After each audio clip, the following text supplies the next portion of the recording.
Let's talk about Demon Slayer. It's a global phenomenon, no doubt about it. But at its heart, there's this massive debate.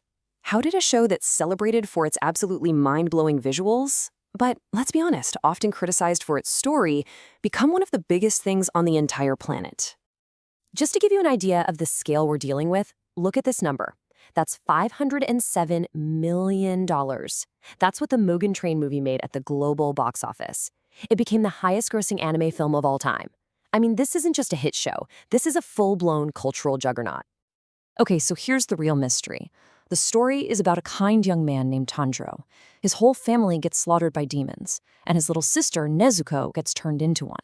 So what does he do? He joins the Demon Slayer Corps to find a cure and get revenge.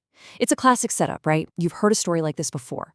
So how on earth did this one break every single record? Well, its rise was just meteoric. The manga kicked off in 2016 and had a solid following, but the 2019 anime, that was the rocket fuel. It just launched the series into the stratosphere. And it all peaked with that record-shattering movie, Mugen Train, in 2020. It was an explosion of popularity. So, to really get to the bottom of this success, we have to start with that big debate at its core.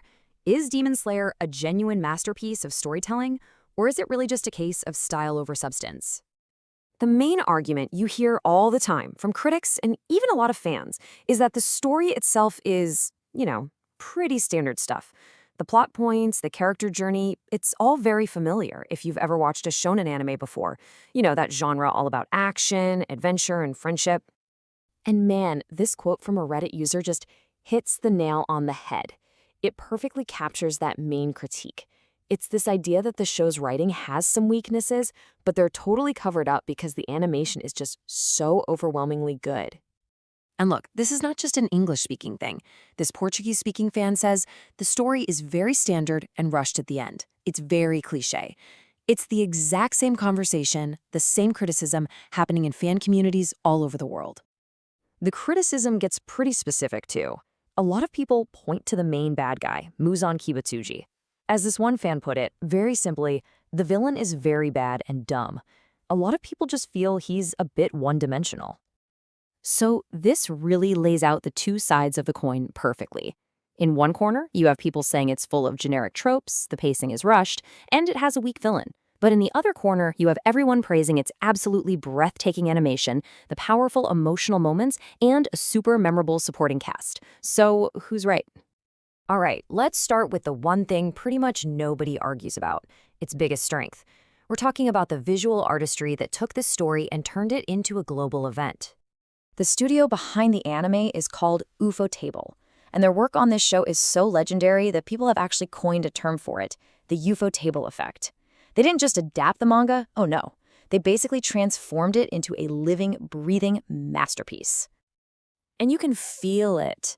As this fan points out, you get this real sense of care and dedication in every single frame. It's pretty obvious the animators weren't just punching a clock. They were pouring their passion into this thing, trying to elevate it. So what makes their work so revolutionary? Well, it's this incredible, seamless blend of classic 2D animation with really advanced 3D CGI. It's the vibrant colors, the dynamic way everything moves, and those fight scenes. The choreography is just insane. They really did set a whole new standard for what a TV anime could look like. But here's the thing. Amazing animation can't be the only reason for this level of success.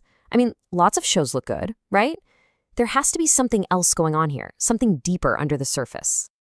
And this is the million-dollar question, or I guess 100 million volume question.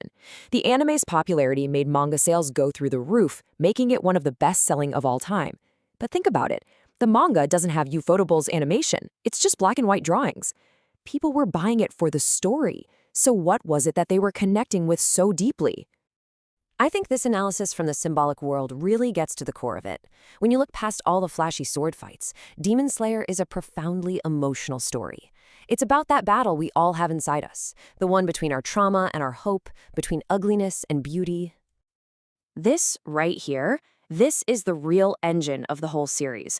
It's that powerful emotional core. You see it in the unbreakable bond between Tanjiro and Nezuko.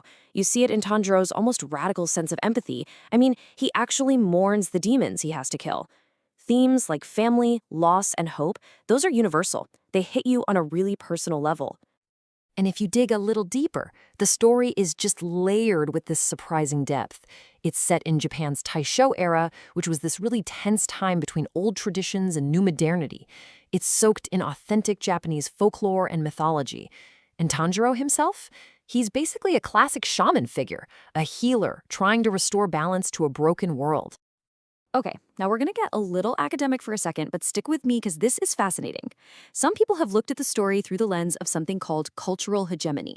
Now, in simple terms, it's about how a group in power stays in power, not by force, but by making their ideas and values feel like natural common sense, so that everyone else just voluntarily goes along with it. And this framework has been applied directly to the Demon Slayer Corps.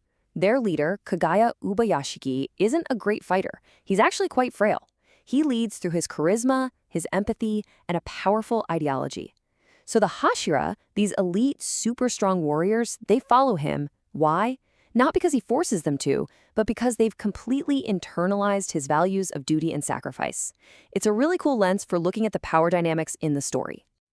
So, okay, we've seen both sides. A mediocre story on one hand, and all these layers of emotional, cultural, and even academic depth on the other. So, where does that leave us? What's the final verdict? Well, the real magic of Demon Slayer probably isn't in any one single thing. It's not as simple as good animation saved a bad story. The real secret is in the synthesis, the absolutely masterful way all of these different ingredients are mixed together. Here it is, the Demon Slayer formula. You start with a simple, classic, easy-to-follow story as your foundation. Then you give that story to a genius studio like Ufotable, and they elevate it into a visual art form. You ground all that spectacle in a powerful, universal emotional core about family and empathy. And then you sprinkle in these layers of cultural and thematic depth for anyone who wants to look closer. It's that perfect combination that creates a phenomenon.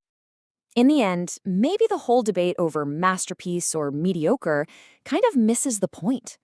Demon Slayer's incredible success comes from its ability to connect with millions of people through a simple but incredibly powerful idea, an idea that's captured perfectly in the final words of the beloved flame Hashira Kyojuro Reindoku.